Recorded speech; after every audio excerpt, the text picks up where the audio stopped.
Fil-kumpless EcoHive fin-Naxxar sa tinbena faċilità ġdida b'investiment ta' 10 miljun euro sabiex jiġi massimizzat il-valur tal-iskart goff li jidħol mill-iskips.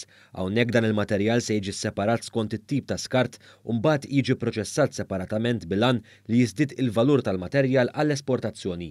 Dan tħabbar propju mill-Ministru għall-Ambjent Aron Farrugia waqt żjara fil-kumpless EcoHive fejn hawnhekk ġie spjegat li din il-faċilità se tkun qiegħda tinbena b'mod innovattiv għall-aħħar u mhux se tkun qed tittieħed l-ebda art żejda.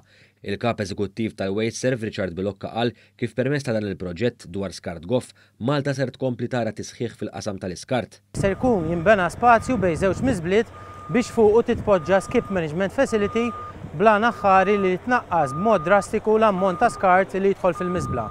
Dan il-materjal jerġa' jiddaħħal lura fl-ekonomija biex bekk inkomplu ntejbu l-performance ambjentali tal-pajjiż. Bilokka spjega wkoll il-faċilità l-ġdida se tikkumplimenta l-investiment ta' 9 biljun euro tal-EcoHive li se jikkonsisti f'erba' impjanti ġodda. Il-Ministru Aron Farrugia tenna kif dan l-investiment se jtejjeb ukoll l-ekonomija ċirkulari tal-pajjiż. Hawnhekk se jkun hawn skart goff li ħajidħol jiġi separat u ħafna mill-components tiegħu se jiġu riċiklati u allura immorru f'ekonomija ċirkulari kif ukoll jinbijaw fis-swieq internazzjonali. Qed ngħidu dan għaliex hawnhekk se jkun hawn il-fuq minn 47,000 tunnellata fejn qabel kienu jmorru ġo miżbla issa se jmorru lejn ekonomija ċirkulari lejn recyclables. Il-faċilità l-ġdida li se ttejjeb ir-rata ta' riċiklaġġ f'pajjiżna mistennija tibda tintuża fl-2023.